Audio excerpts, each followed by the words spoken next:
Hello दोस्तों, welcome back to my YouTube channel AIIMS notes and notes में आपका स्वागत है। आज हम पढ़ेंगे ब्लड के बारे में कि ब्लड क्या होता है। ब्लड के बारे में देखेंगे, उसके हम कंपोनेंट देखेंगे, कंपोजिशन देखेंगे ब्लड का। उसके बाद हम जितने भी ब्लड के एलिमेंट्स होते हैं उसके बारे में देखेंगे, ब्लड के फंक्शन के बारे में देखेंगे। जैसा कि हम सब जानते हैं कि जो ब्लड होता है हमारे बॉडी में, जो मेन रोल होता है हमारे बॉडी में किसी भी चीज़ का, किसी फ्लूइड का, तो हमारा ब्लड होता है। बिना ब्लड के बॉडी में किसी भी ऑर्गन का फंक्शन करना या बॉडी में किसी भी कोई भी मेटाबॉलिक या मेटाबॉलिज्म एक्टिविटी होना संभव नहीं है, क्योंकि ब्लड जो है वो हमारा मेन रोल होता है ब्लड का, उसके फंक्शन में, जो कि हम आगे देखेंगे। तो आइए पहले समझते हैं कि ब्लड होता क्या है। पहले हम उसकी थोड़ा इंट्रोडक्शन, जिसे हम बोलते हैं डिफिनेशन, देखेंगे। Blood is a fluid connective tissue. Blood, इसमें से दो क्वेश्चन उठा कि ब्लड क्या है। ब्लड एक फ्लूइड है और वो क्या है, कनेक्टिव टिश्यू है। ब्लड एक फ्लूइड भी है और ब्लड एक कनेक्टिव टिश्यू भी है। It is known as fluid of growth. Blood होता है उसे हम फ्लूइड ऑफ ग्रोथ भी बोलते हैं। फ्लूइड ऑफ ग्रोथ क्यों बोलते हैं ब्लड को? जैसा कि आपको, अगर आप पेन और कॉपी लेके बैठोगे तो चीजें ज्यादा समझ में आएंगी, क्योंकि कुछ चीज है जो कि मैंने इसमें लिखा नहीं है, लेकिन उस चीज को मैं बोल के बता रहा हूँ। जैसे फ्लूइड ब्लड है, वो फ्लूइड ऑफ ग्रोथ बोलते हैं, फ्लूइड ऑफ हेल्थ बोलते हैं। अब ये बोलते क्या है, मैं आपको ये चीज बता रहा हूँ। ब्लड को फ्लूइड ऑफ ग्रोथ बोलते हैं क्यों? क्योंकि ये क्या करता है, because it carries nutritive substance from the digestive system and hormone from endocrine gland. जो एंडोक्राइन ग्लैंड होती है उससे हार्मोन, और जो डाइजेस्टिव सिस्टम होता है वहां से न्यूट्रिटिव सब्सटेंस को कैरी करता है। कौन? ब्लड। इसे हम, इसीलिए हम ब्लड को क्या बोलते हैं, फ्लूइड ऑफ ग्रोथ भी बोलते हैं ब्लड को। उसके बाद अगर हम नेक्स्ट बात करें, it is known as fluid of health. Fluid of health क्यों बोलते हैं? Because it is protect the body against the disease. Disease के अगेंस्ट बॉडी को प्रोटेक्ट करता है। कैसे प्रोटेक्ट करता है? और अनवांटेड जो सब्सटेंस होते हैं उनको स्क्रीड भी करता है। वो प्रोटेक्ट कैसे करता है? क्योंकि जो हमारी ब्लड होती है उसमें हमारे लिम्फोसाइट होते हैं, मोनोसाइट होते हैं, डब्ल्यूबीसी होती है। तो जितनी भी डब्ल्यूबीसी होती है वो डिफेंस का काम करती है। डिफेंस का काम करोगी तो हमारे बॉडी में जो डिसीज होंगे उस होने के चांसेस कम होंगे। तो हमारा फ्लूइड ऑफ हेल्थ इसे बोलते हैं, इसीलिए इसीलिए ब्लड को हम फ्लूइड ऑफ हेल्थ बोलते हैं। अगर इसकी प्रॉपर्टी की बात करें कि ये ब्लड है, जैसे पानी होता है वो भी लिक्विड होता है, ब्लड हो गया लिक्विड होता है। उसके बाद कोई सी भी सिरप हो गई वो भी लिक्विड में होती है। कि हम किसी अलग कलर को अगर मिला दें वो भी पानी में, तो वो लिक्विड होता है। तो हम कैसे पहचान सकते हैं, उसको आइडेंटिफाई कैसे करेंगे कि नहीं ये ब्लड है? हम ब्लड को आइडेंटिफाई कैसे करेंगे? पहला, उसकी कलर को देखकर। अब ब्लड जो है वो रेड कलर का होता है, लेकिन इसमें भी दो होता है, एक ऑक्सीजनेटेड ब्लड होता है और एक डीऑक्सीजनेटेड ब्लड होता है। जो आर्टेरियल ब्लड होता है, जो ब्लड हमारे आर्टरी में होता है, वो ब्लड हमारा कौन सा होता है? वो हमारा स्कारलेट रेड होता है। स्कारलेट रेड का मतलब क्या होता है कि उसमें मोर ऑक्सीजन होता है। और जो हमारा वेनस ब्लड होता है, जो हमारे वेन्स में ब्लड होता है, वो हमारा कार्बन डाइऑक्साइड उसमें होता है, इसलिए वो पर्पल रेड होता है। तो ब्लड कितने कलर का हो गया? दो कलर का हो गया। मेनली तो रेड कलर का होता ही होता है, लेकिन जो अलग अलग अगर हम इसको डिवाइड करें कलर को, तो दो में करेंगे, एक आर्टेरियल ब्लड होता है, एक वेनस ब्लड होता है। जो कि आर्टेरियल ब्लड जो होता है स्कारलेट रेड कलर का होता है, क्योंकि उसमें मोर ऑक्सीजन होते हैं। और जो वेनस ब्लड होता है वो पर्पल रेड कलर का होता है, क्योंकि उसमें मोर कार्बन डाइऑक्साइड होते हैं। अगर जैसे हम जाते हैं ना ब्लड का सैंपल देने, अगर हम ब्लड का सैंपल देते हैं तो main most of the sample हमारे वेन से लिए जाते हैं। वेन से क्यों लिए जाते हैं? क्योंकि उस टाइम पे प्योर नहीं होता, अनप्योर ब्लड होता है वो। उसमें ज़्यादा से ज़्यादा कार्बन डाइऑक्साइड होते हैं, सारे मिनरल्स होते हैं। उसके बाद सारे उसमें जितने भी सब्सटेंस होते हैं ना, वो सारे सब्सटेंस उसमें होते हैं।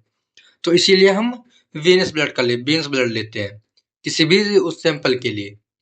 अगर ब्लड के वॉल्यूम की बात करें तो नॉर्मल जो एडल्ट होता है उसमें 4.5 से 5.5 या 5.4 या 5 लीटर या 6 लीटर तक ब्लड होता है। ये आप जितनी बुक में पढ़ेंगे ना, सारी बुक में अलग अलग रेंज मिलेगी। तो कहीं पे 4.5 लिखा है, कहीं पे 4 टू 6 लिखा रहेगा, कहीं पे 4.5 टू 6 लिखा रहेगा, या 6.5 भी लिखा हो सकता है। 6 से या 6.5 से ज़्यादा नहीं होगा, इसके अंदर ही रहेगा। तो हमने लिया 4.5 से 5 लीटर। 8% ऑफ बॉडी वेट, जो एक इंसान का बॉडी वेट होता है उसका 8%, मान लिया अगर किसी का बॉडी वेट 60 किलो है, अगर वो 60 kg का है, तो 60 kg का 8% हम निकालेंगे, जितना आएगा उतना ही उसके अंदर ब्लड है। ये नॉर्मल एडल्ट का होता है कि अगर कोई सी डिसीज, अनीमिया वगैरह या कुछ और डिसीज ब्लड से रिलेटेड नहीं होता है उस टाइम पे। उसके बाद अगर न्यू बोर्न बेबी की बात करें तो उसमें ब्लड वॉल्यूम जो होता है 450 ml होता है। 450 ml होता है, दैट मीन्स कि 70 to 80 ml पर केजी होता है। रिएक्शन एंड पीएच की बात करें तो ब्लड पीएच पीएच भी ब्लड का बहुत ही जरूरी है जानना कि ब्लड का पीएच क्या होता है। ब्लड इज स्लाइटली एल्कलाइन होता है। एल्कलाइन मतलब एल्कोडोसिस बोलते हैं, कहीं पे अलग अलग वर्ड, हर एक जगह अलग अलग वर्ड मिलेगा आपको पढ़ने के लिए।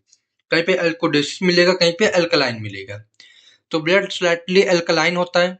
उसका जो पीएच होता है हमेशा रेंज में होता है 7.35 से 7.45, ये ब्लड का पीएच का रेंज होता है। स्पेसिफिक ग्रेविटी 1.05 टू 1.061 होता है स्पेसिफिक ग्रेविटी ब्लड की। उसके बाद हम विस्कोसिटी की बात करें। विस्कोसिटी क्या होता है कि उसकी विस्कस कितनी है, वो कितना गाढ़ापन है ब्लड में।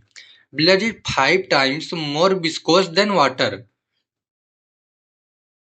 पानी से 5 गुना ज्यादा जो ब्लड होता है वो विस्कोस होता है, गाढ़ापन होता है उसमें पानी का 5 गुना। कंपोजिशन ऑफ ब्लड, ब्लड में क्या होता है, blood is composed plasma and formed element called cells. Blood में दो चीजें होती है, एक प्लाज्मा होता है और एक सेल्स होता है। दोनों का भी डायग्राम देखते हैं तो समझ में आ जाएगा उसमें क्या क्या होता है। तो ब्लड में प्लाज्मा होता है और सेल्स होते हैं। अगर हम ब्लड सेल्स की बात करते हैं तो there are 3 type of blood cells, 3 type होते हैं ब्लड सेल्स के। पहला आरबीसी होता है जिन्हें हम रेड ब्लड सेल्स बोलते हैं या फिर इरिथ्रोसाइट बोलते हैं। फिर हमारा डब्ल्यूबीसी होता है जिन्हें व्हाइट ब्लड सेल्स बोलते हैं या फिर ल्यूकोसाइट। ल्यूकोसाइट में दो स्पेलिंग होती है, LEUCO कहीं लिखा रहेगा, कहीं पे लिखा रहेगा LEUKO। ल्यूकोसाइट होता है। प्लेटलेट होती है या जिसे हम थ्रोम्बोसाइट्स बोलते हैं। उसके बाद नेक्स्ट हमारा है पीसीवी। पीसीवी क्या होता है, पैक्ड सेल वॉल्यूम या फिर हेमाटोक्रिट वॉल्यूम। ये क्या होता है, volume of red blood cells expressed in percentage is called PCV. जो हमारा रेड ब्लड सेल्स होता है, अगर हम उसको किसी एक विंट्रोप, मान लें विंट्रोप ट्यूब में अगर हम लेते हैं, अगर हम उसको विंट्रोप ट्यूब में लेते हैं ब्लड, अपने ब्लड को, तो उसको हम सेंट्रीफ्यूज करेंगे। सेंट्रीफ्यूज करने के बाद जो हमारा रेड रेड कलर नीचे बॉटम में रहता है वो हमारा परसेंटेज में होता है 40 to 45%, जो नॉर्मल रेंज होती है पीसीवी की 40 to 45%, वो हमारा पीसीवी या हेमाटोक्रिट वॉल्यूम होता है। उसके बाद white buffy coat. White buffy coat क्या होता है, प्लाज्मा और जो हमारी आरबीसी होती है। प्लाज्मा या फिर जो हमारी आरबीसी, हाँ आरबीसी बोल सकते हैं आप, इसको सेल्स भी बोल सकते हैं। प्लाज्मा और जो हमारी आरबीसी होती है उसके बीच में एक थिन लेयर बन जाती है, एक पतली सी लेयर बन जाती है जिसे हम व्हाइट बफी कोड बोलते हैं या फिर डब्ल्यूबीसी बोलते हैं। डब्ल्यूबीसी ये तो व्हाइट ब्लड सेल्स हो जाएगा, बट यहाँ पे हम व्हाइट बफी कोड बोलेंगे इसको। ठीक है, तो ये बनता कैसे है, by aggregation of WBC and platelet. जो हमारी व्हाइट ब्लड सेल्स होती है और प्लेटलेट होता है, दोनों का कॉम्बिनेशन ही हमारा व्हाइट बफी कोट होता है। ठीक है, अभी इसका भी हम डायग्राम देखेंगे कि समझ में आ जाएगा ये। उसके बाद नेक्स्ट हमारा प्लाज्मा की बात करें तो प्लाज्मा जो होता है straw coloured clear liquid part of blood होता है। अगर हम ब्लड को सेंट्रीफ्यूज करते हैं, जैसे अभी मैंने बताया पीसीबी के लिए हम क्या करते हैं, ब्लड को सेंट्रीफ्यूज करते हैं। तो अगर हम ब्लड को सेंट्रीफ्यूज करते हैं तो हमारा जो नीचे रहेगा बॉटम में वो हमारा ब्लड सेल्स रहेंगी और जो हमारा अपर पार्ट रहेगा वो हमारा प्लाज्मा होता है। प्लाज्मा कलर कौन सा होता है, स्ट्रो कलर का होगा, क्लियर होगा और लिक्विड पार्ट होता है ब्लड का।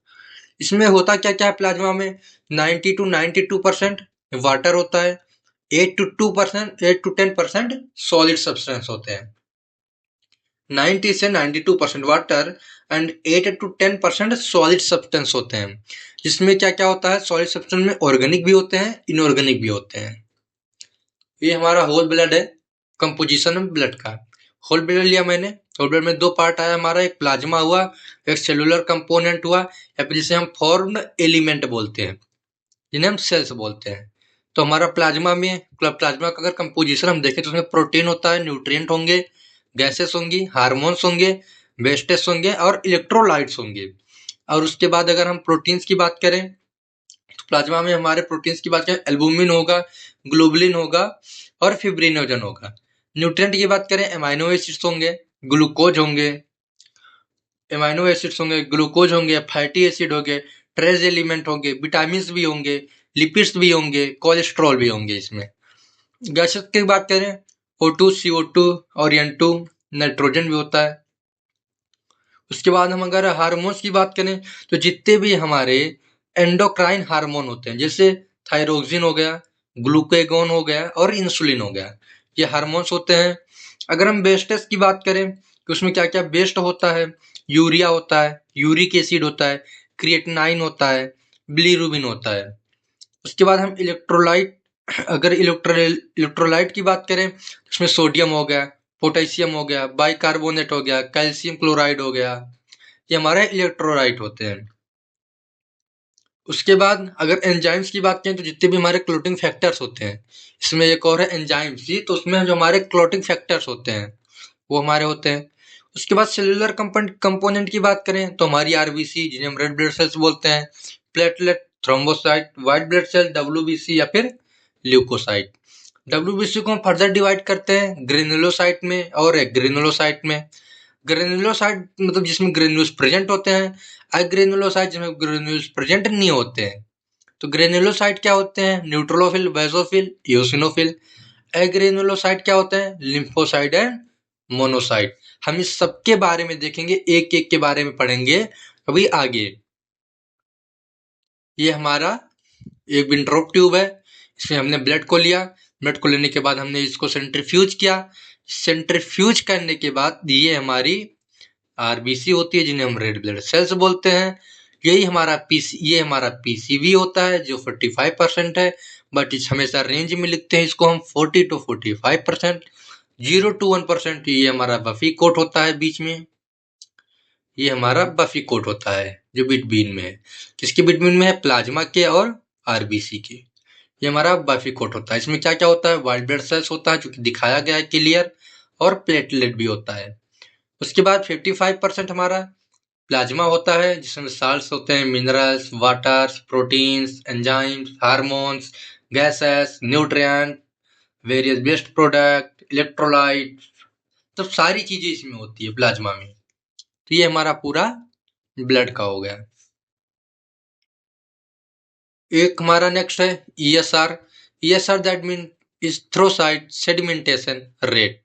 इरेथ्रोसाइट सेडिमेंटेशन रेट क्या होता है, at which RBC settle down when blood containing an anticoagulant is allowed to stand in a vertically placed tube.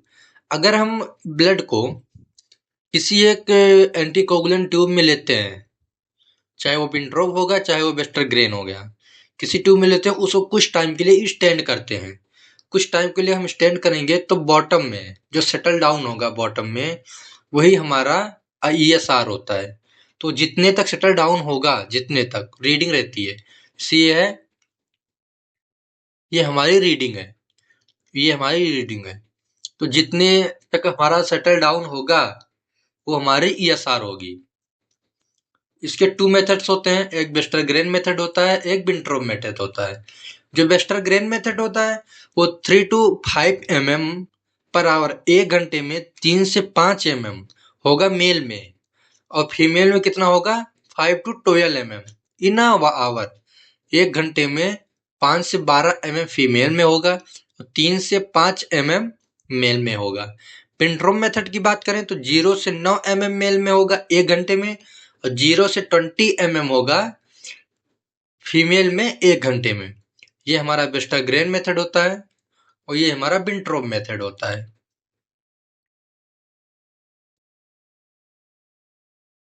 और अगर हम इसके क्लिनिकल सिग्निफिकेंस की बात करें तो इसको हम किसी भी स्पेशली या पार्टिकुलर डायग्नोसिस के लिए नहीं यूज करते। ईएसआर जो हम टेस्ट लगाते हैं इसको हम किसी भी पार्टिकुलर डायग्नोसिस के लिए नहीं लगाते, but it is used as a prognostic test. इसको हम किसी भी प्रोग्नोस्टिक टेस्ट के लिए यूज कर सकते हैं, किसी चीज के बारे में जानने के लिए। जैसे जैसे जज the progress of a disease, किसी डिसीज की प्रोग्रेस को हम जान सकते हैं कि अगर कम ज्यादा हो रहा है ये, तो उसके हम अलग अलग अभी आगे देखेंगे उसके बारे में, फिजियोलॉजिकल या पैथोलॉजिकल वेरियर्स, कि किस किस कंडीशन में ज्यादा हो सकता है ESR और किस कंडीशन में ESR कम हो सकता है। अगर हम डिसीज की बात करें, प्रोग्रेस डिसीज में कौन कौन सी डिसीज के बारे में जान सकते हैं, जिससे हमारा टीबी हो गया, दैट मीन्स ट्यूबरक्लोसिस, बैक्टीरिया जो होता है हमारा, वो ट्यूबरक्लोसिस हो गया डिसीज। उसके बाद रूमेटिक फीवर हो गया, उसके बारे में, इसके बारे में हम पता लगा सकते हैं। An ESR in increased in various disease, it is also used as a routine investigation to rule out any organic disease। किसी भी ऑर्गन में, अगर पार्टिकुलर ऑर्गन में कोई डिसीज होता है, तो उसके बारे में भी हम इससे थोड़ा बहुत जान सकते हैं कि हाँ, उस डिसीज का प्रोग्रेस स्टेज क्या है, कि वो डिसीज किस स्टेज तक प्रोग्रेस कर सकती है। और इसकी अगर हम फिजियोलॉजिकल वेरियस की बात करें, तो जो ESR होता है वो फीमेल में हाई होता है और मेल में कम होता है। और अगर हम किसी हाई एल्टीट्यूड या पहाड़ वगैरह पे जाते हो, बहुत ज़्यादा छत वगैरह पे जाते हो, तो ESR हमारा लो हो जाता है। अब अगर हम पैथोलॉजिकल वेरिएशन की बात करें, तो ESR इंक्रीज कब होगा, अगर कोई एक्यूट इन्फेक्शन होता है, जैसे क्रोन या फिर एक्यूट इन्फेक्शन हो रहा है, एक्यूट इन्फेक्शन के साथ साथ क्रोनिक इन्फेक्शन में वो जा रहा है, तो उस टाइम पे ESR इंक्रीज होगा, जैसे ट्यूबरक्लोसिस हो गया या फिर एनीमिया। उसके बाद ESR डिक्रीज कब होता है, अगर पॉलीसिथीमिया है, ये कोई सी हेरिडिटी डिसीज है, या स्फेरोसाइटोसिस है, या फिर फिब्रिनोजन का लेवल कम है, उस टाइम पे ESR डिक्रीज होता है। तो ये हमारा ESR था। बहुत ही माइन्यूट डिफरेंस होता है सीरम और प्लाज्मा में। प्लाज्मा को भी हमने पढ़ा था। Straw coloured fluid oozes from blood clot, blood clot से जो स्ट्रो कलर का ही होता है। प्लाज्मा भी, सीरम भी स्ट्रो कलर का होता है। क्लियर लिक्विड पार्ट वो भी होता है, लिक्विड फ्लूइड भी होता है उस ब्लड का हमारे। Oozes from blood clot, blood clot के बाद जो हमारा होता है वो हमारा सीरम होता है। Defined as the blood plasma, इसको भी हम डिफाइन करते हैं ब्लड प्लाज्मा की तरह, बट विथआउट क्लॉटिंग फैक्टर्स। लेकिन इसमें क्लॉटिंग फैक्टर नहीं रहेगा। किसमें नहीं रहेगा? सीरम में। Fibrinogen is absent in serum. Main point जो है हमारा, मेन पॉइंट यही है, fibrinogen is absent in serum because it converted into fibrin during blood clotting. Blood clotting के टाइम पे जो फिब्रिनोजन होता है वो फिब्रिन में कन्वर्ट हो जाता है, इसीलिए इसे हम सीरम बोलते हैं। अगर हम बात करें तो सीरम को इस तरह से भी लिख सकते हैं, serum is equal to plasma minus fibrinogen. अगर हम प्लाज्मा में से फिब्रिनोजन को निकाल दें तो वो हमारा सीरम होता है। ठीक है। उसके बाद अगर हम फंक्शन की बात करें ब्लड के, न्यूट्रेटिव फंक्शन करता है। और न्यूट्रेटिव फंक्शन कैसे करता है? क्योंकि इसमें ग्लूकोज होता है, फैटी एसिड होता है एंड अदर न्यूट्रिएंट होते हैं जो कि ट्रांसपोर्ट करते हैं टिश्यू तक। रेस्पिरेटरी फंक्शन होता है। रेस्पिरेटरी फंक्शन कैसे होता है? जो कि बहुत ही इम्पोर्टेंट फंक्शन है। जितने भी फंक्शन इसमें लिखे हैं ब्लड के, बहुत ही इम्पोर्टेंट फंक्शन है और हमेशा पूछे जाते हैं ये, इसीलिए इसको लिख लेना, याद कर लेना जितने मैं बता रहा हूँ। न्यूट्रेटिव फंक्शन क्यों कहते हैं? फ्लूइड ऑफ ग्रोथ भी बोलते हैं इसे, इसीलिए। ठीक है। उसके बाद हम रेस्पिरेटरी फंक्शन क्यों बोलते हैं? क्योंकि ये O2 को पिक करता है कहाँ से? लंग्स से हमारे टिश्यू के लिए, और CO2 को ट्रांसफर करता है हमारे टिश्यू से लंग्स के लिए, प्यूरिफाई होने के लिए, एक्सक्रेट होने के लिए। ये रेस्पिरेटरी फंक्शन हो गया। O2 और CO2 का ट्रांसपोर्टेशन करता है। एक्सक्रेटरी फंक्शन में, एक्सक्रेटरी फंक्शन भी जानना जरूरी है कि एक्सक्रेटरी फंक्शन में क्या करता है। CO2 को लंग्स तक ले जाता है एक्सक्रेट करने के लिए, यूरिया एंड यूरिक एसिड को किडनी तक ले जाता है, बिलिरुबिन को लीवर तक ले जाता है। ठीक, ये हमारा एक्सक्रेटरी फंक्शन हो गया। Transport of hormones and enzymes, hormones and enzymes अभी हमने पढ़ा था कि जितने भी हमारे एंडोक्राइन हार्मोन्स होते हैं, एंडोक्राइन हार्मोन मतलब जो डक्टलेस हार्मोन होते हैं, एंडोक्राइन मतलब डक्टलेस। तो जो एंडोक्राइन हार्मोन ग्लैंड होती है हमारी, एंडोक्राइन ग्लैंड हमारी डायरेक्ट हार्मोन्स को हमारे ब्लड में पोर्ड आउट करती है, मतलब छोड़ती है। उसका सिक्रेशन डायरेक्ट ब्लड में होता है, ना कि किसी डक्ट में। तो उस हार्मोन्स को भी हमारे ये ट्रांसपोर्ट करने का काम करता है ब्लड। जिसमें हमारा ग्लूकागोन पढ़ा था हमने, इंसुलिन पढ़ा था हमने, ये सारे हार्मोन्स। उसके बाद रेगुलेशन ऑफ वाटर बैलेंस का भी रेगुलेट करती है, एसिड बेस बैलेंस को भी रेगुलेट करता है ब्लड, बॉडी टेम्परेचर को भी हमारे रेगुलेट करता है। बॉडी टेम्परेचर को कैसे रेगुलेट करता है, अगर हमें जाने तो हम जैसे ठंड आ रही तो हमारे बॉडी हीट प्रोवाइड करती है, अगर हमें गर्मी लग रही तो बॉडी हमारी थोड़ा सा कूल डाउन होती है, इस तरह से। स्टोरेज फंक्शन, ब्लड हमारा स्टोर भी करता है, और मेन काम हमारे ब्लड का है कि स्टोर करने का हमारा। उसके बाद स्टोर क्या, इम्यूनिटी का भी काम करता है, जो हमारी बी एंड टी लिम्फोसाइट होती है वो हमारी इम्यूनिटी का काम करती है। डिफेंसिव फंक्शन, डिफेंस फंक्शन में हमारी डब्ल्यूबीसी होती है, डब्ल्यूबीसी जो हमारे ब्लड की होती है वो हमारी पूरी डब्ल्यूबीसी डिफेंस का काम करती है, जिसमें हमारे मेन जो स्पेशली होता है न्यूट्रोफिल होता है और मोनोसाइट होता है, जो हमारी बैक्टीरिया होती है उनको इंगल्फ करने का काम करते हैं न्यूट्रोफिल और हमारे मोनोसाइट्स। उसके बाद प्लाज्मा प्रोटीन भी इसमें होते हैं, इसका एक फंक्शन है कि प्लाज्मा प्रोटीन में क्या होता है, एल्बुमिन होते हैं, ग्लोबुलिन होते हैं, फिब्रिनोजन होते हैं, जो हमारे बहुत सारे फंक्शंस करते हैं हमारे बॉडी के प्लाज्मा प्रोटीन। इम्यूनिटी में हमने बता ही दिया कि हमारी बीओटी लिम्फोसाइट्स होती है जो हमें इम्यूनिटी प्रोवाइड करती है, हमें दूसरे बैक्टीरिया से वायरस से बचा करके। उसके बाद हीट को ट्रांसपोर्ट करती है। उसके बाद हमारे बॉडी का जो पीएच होता है उसको भी मेंटेन करती है ब्लड। ये सारे हमारे ब्लड के फंक्शन थे। Okay, thank you. लाइक करें, शेयर करें, सब्सक्राइब करें। और इसका जो सेकंड पार्ट है जिसमें हम भी आरबीसी पढ़ेंगे, डब्ल्यूबीसी पढ़ेंगे, प्लेटलेट पढ़ेंगे, उसके बाद एरिथ्रोपोइसिस, ल्यूकोपोइसिस, थ्रोम्बोपोइसिस, सारी चीज़ें पढ़ेंगे, सारी चीज़ें देखेंगे। और उसमें हम ये भी देखेंगे कि जो हमारा हीमोग्लोबिन होता है, अभी तक हमने आज तक यही पढ़ा है कि हीमोग्लोबिन हमारे दो टाइप का होता है, एक एचबीए होता है, एक एचबीएन होता है, ए1 होता है, और एक एचबीए2 होता है। लेकिन हम बताएंगे आपको कि जो हीमोग्लोबिन होता है वो और टाइप के भी होते हैं। किसमें, अगर अभी तक शायद किसी बुक में नहीं लिखा है ये चीज़ कि अगर कोई बेबी है और वो वोम में है अपनी माँ के, मतलब गर्भ में है, जो इंट्रायूटेराइन जो टाइम होता है, ट्राइमेस्टर होता है, उस टाइम पे उस बेबी में कौन सा हीमोग्लोबिन होता है, उसको भी अभी हम बताएंगे आगे आपको हीमोग्लोबिन वाले में। तो सब्सक्राइब करें, लाइक करें, शेयर करें। Thanks for watching.